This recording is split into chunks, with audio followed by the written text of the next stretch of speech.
Hey fellas, and welcome back to With a Y, and today I wanted to talk about a complete joke of a term called Friendslop. Some guy tweeted this like kind of on a whim, like calling stuff like Lethal Company and Repo and Content Warning as designated Friendslop. I think they were actually the one who coined the term, and I'm not gonna lie, I do think there is like a through line between the three games I just mentioned, but it's more because they're like all scrap collecting co-op games. Friendslop as a term has gotten closer to just replacing the term cooperative than it has actually to mean anything in my opinion, and the truth is that, like, it kind of comes with the territory that slop as an overarching umbrella term is just kind of done a lot of, I don't even want to say damage to how we talk about things, but a lot of things get called slop. A lot of people would call the videos I make on this channel slop, but we prefer the term sludge around here. There's no meaningful difference. I just consider slop to be the term of the enemy, purely for branding and marketing. That said, like, there's this game on my timeline that I'm, like, genuinely excited for. I'd like to show you it. It's by the same guys who made Untitled Goose Game, and it genuinely looks really cool. We're House, and we're here today to show you around our new game. It's called Big Walk. It's mainly about doing two things, talking and walking.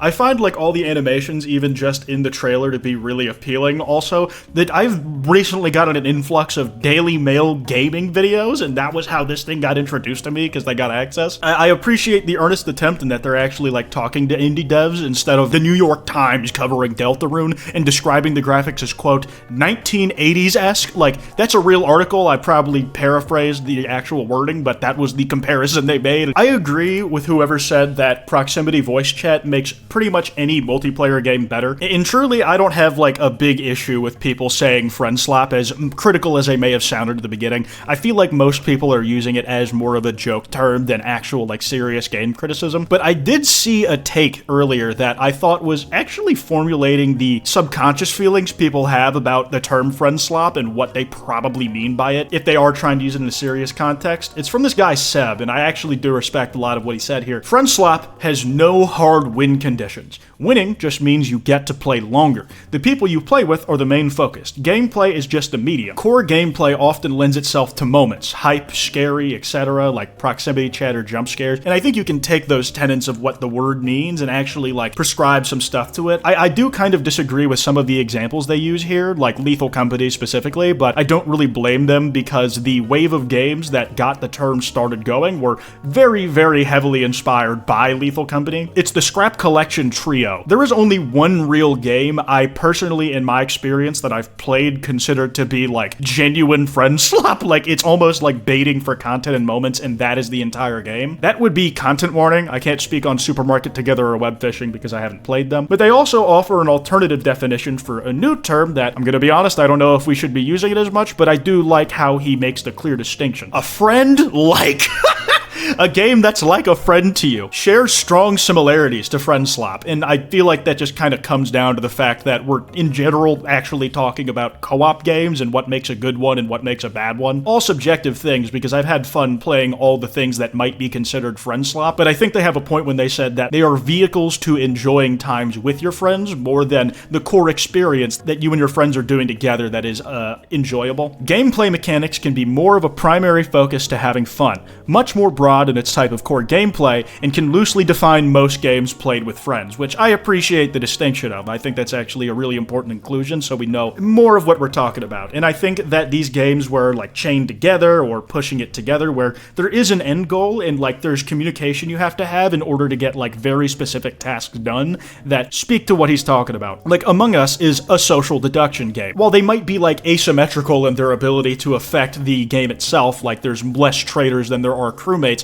Among Us does have like two competing sides that do require some friction and going against each other to actually make work, which is part of why I really didn't play it off stream when it was in its peak, because it just stressed me out, man. It was really fucking me up. Chained together and pushing it together, though, it's like if one of you fucks up, it affects the outcomes that everybody else has and can completely derail your attempts to reach the common goal. I haven't played Guilty Sock or Peak, but I assume they're probably similar. And Jackbox games, I think, is probably the strongest example here, but I feel like it falls more under the definition of party games, because even though you're playing games with friends, you do them in very different settings. Like, I don't know how to say this, but I don't think you can play Among Us in person with each other without it being really easy to tell who's capping and who's not. Jackbox, on the other hand, you could realistically invite people over to your place to enjoy, and there's like new editions of Jackbox that get dropped every year or so that people get excited to see what the devs have cooked up as like the new game system that you're all competing in. For me, I think Lethal Company was like the first of its ilk that would eventually snowball into the term Friendslop having the relevance it does today. But there are like things you can progress. There are new worlds to unlock, and your performance in a previous world, the amount of scrap you're able to collect, has a direct effect on what other worlds you're going to be able to unlock and play on. And also with Repo, I think there are like things about the gameplay mechanics you have to learn if you want to get the most out of it. I'll be honest, he has a point in that there's no real end to Repo or Lethal Company, at least in my experience. I might just be too dog shit to have ever reached that part of the game. But there's like certainly progression. Maybe in the way that like Cookie Clicker has progression, where there's no actual end. It's just farming until you get bigger number. But there are like items you can get that make achieving bigger number easier. For me, content warning is absolutely like the clearest example of Friendslop if I had to pick one, because the whole thing is about like filming clips about how good the clip you were able to farm was. For me, it was very much a one and done sort of game. I played it on stream with some friends a singular time, and I thought I'd seen everything I needed to. And that's how I know I at least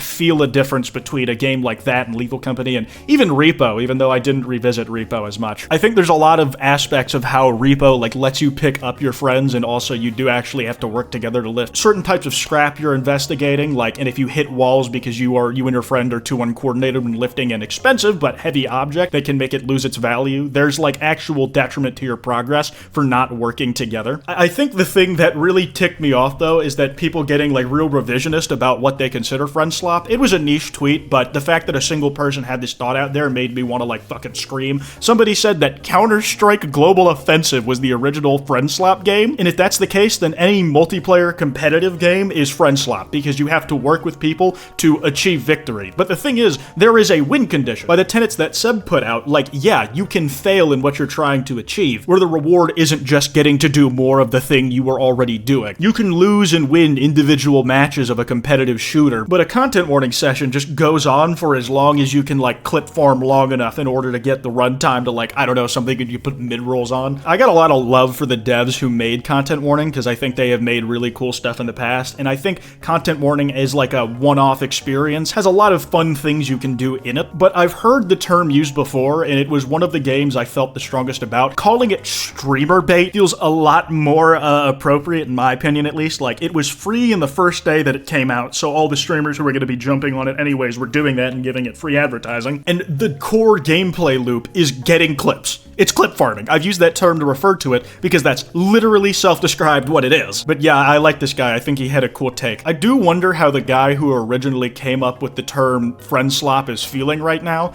because he was low-key getting flamed when he first said it as like just putting a word before slop and calling it a new genre. I don't know if it's continued in wider usage is because he's been vindicated by the release of games that people are starting to see as a pattern where it's like, oh wait, maybe it was cooking, or maybe it's like poisoned the entire discussion. Not that it really matters, because it's a nothing fucking term anyways. Go up to a person who you maybe in your life you know is a gamer but is not chronically online enough to even have ever heard about this and ask if they like can even define that for you. Most of us couldn't until Seb came through with some shit. And you know what? Even if games that are going to be considered Friendslop continue to come out, as long as they're like compelling experiences in their own right, even if I only ever play the one time, I like this meme. New Friendslop dropping. And that's fine, because I heart friends. Billions will smile. I don't think everything needs to justify its existence with some deeper meaning as long as it brought even a momentary joy to your life. Maybe I sound like I'm taking this whole thing too seriously for how much I'm saying that I think it's kind of a nothing burger of a term,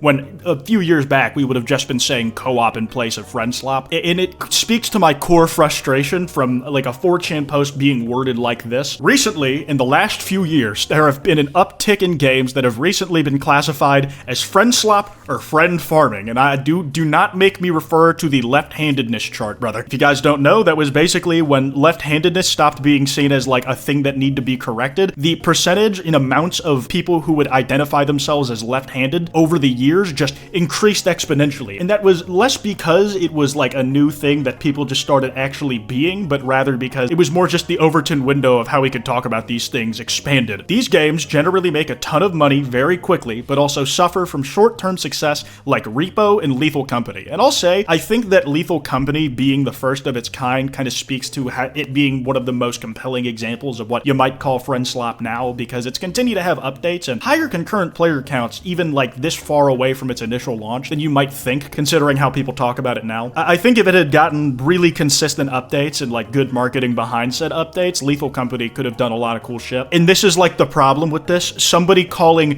Helldivers 2 Friendslop and saying that it racked in money because it's live service Friendslop, which...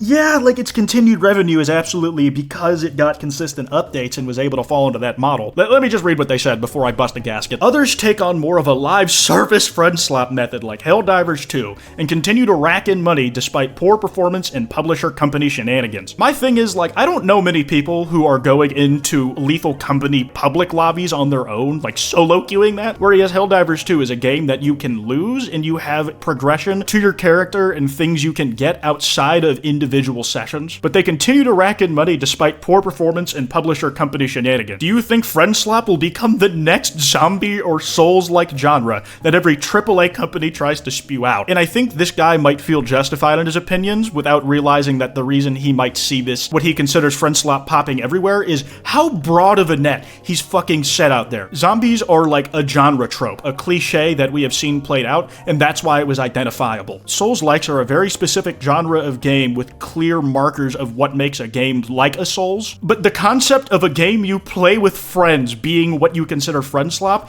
is unbearable. I would like to leave you with this one final tweet before I go into the ether and never think about this topic again, because who fucking cares? You, because you clicked on the video. The term Friendslop implies the existence of an inspiring and thought-provoking friend who you regard as a masterpiece. Once again, billions will smile. I heart friends. Anyways, that's all I got. Let me know if you guys think I'm like kind of going about this discussion the wrong way. Like maybe even within like more defined terms, I'm not giving the term its due credit, which I'm gonna be honest, I don't think I'm gonna start anytime soon. I'm just gonna play video games I think look neat. If you guys want to send me any video topics, that kwytebox email's in the description below. Anyways, piss off.